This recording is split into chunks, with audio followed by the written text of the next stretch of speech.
Hey everyone, kumusta? This is Bro Tito Jomski. Welcome to my channel, and if this is your first time to visit my channel, please subscribe, like, and hit the notification bell so that every time I'll be uploading a video, then you will be notified right away. Alright? And here with me is Saint Francis of Assisi. We are celebrating now his feast day, October 4. And for this video, may papakilala ako sa inyo, isa ding banal katulad ni Saint Francis of Assisi. And if you notice, sa first part ng aking video is a personal computer. That's my personal computer. It's because itong ipapakilala ko sa inyo, napaka-significant sa kanya ang personal computer. Alright? Isa siyang personality sa Catholic Church. And if you're interested to know him, please stay tuned and tapusin itong video na ito so that para makilala nyo ang taong gusto kong ipapakilala sa inyo. Alright? Thank you so much. Again, if this is your first time to visit my channel, please subscribe, like, and hit the notification bell. Alright? Thank you so much.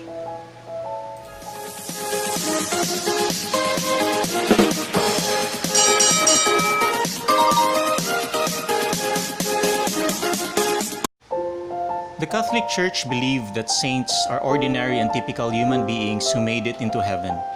In the broader sense, everyone who's now in heaven is technically a saint.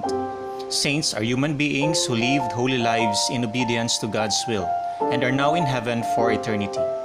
The classification of title of saint, however, is a spiritual pronouncement that the faithful can be normally certain that the particular person is indeed in heaven. Prayers to and from the saints are considered effective. This is Carlo Acutis, a Catholic Italian teenager who died in 2006, will be beatified October 10 in Assisi. Acutis, a gamer and a computer programmer who loves soccer and the Eucharist, has been the subject of interest around the world. So who was Carlo Acutis?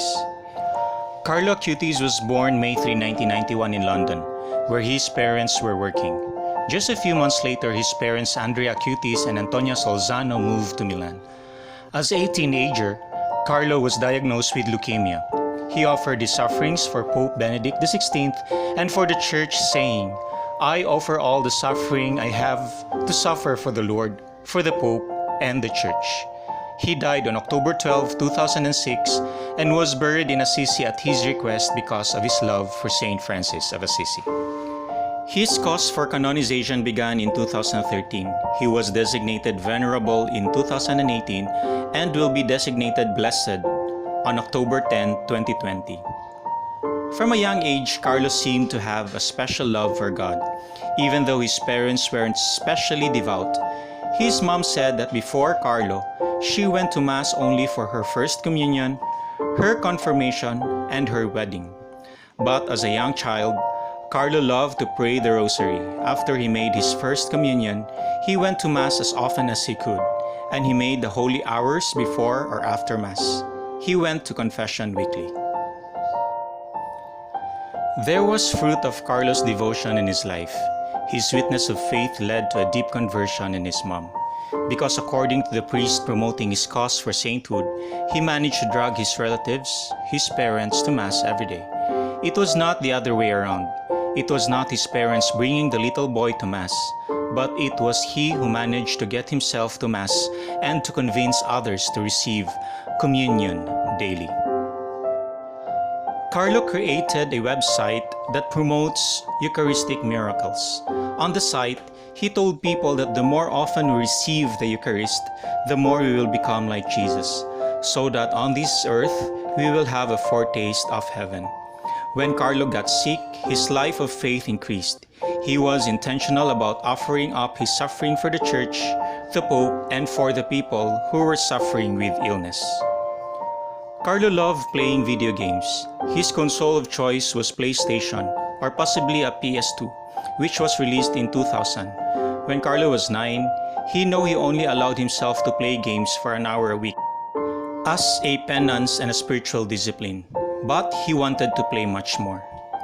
He was also a programmer, and as we mentioned, built a website promoting Eucharistic miracle. Initially, there were reports that the body of Carlo Acutis was found to be incorrupt. A spokeswoman for Acutis beatification told CNA that the entire body was present when it was exhumed but not incorrupt.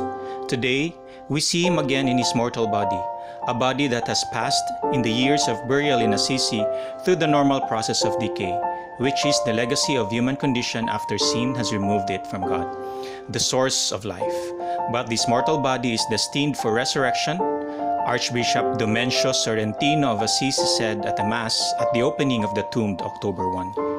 He will, however, lie in repose in a glass tomb where he can be venerated by pilgrims until October 17. He is displayed in jeans and a pair of Nike, the casual clothes he preferred in life. And his heart, which can now be considered a relic, will be displayed in a reliquary in the Basilica of St. Francis in Assisi. His mother said that his family had wanted to donate his organs when he died, but were unable to do so because of the leukemia.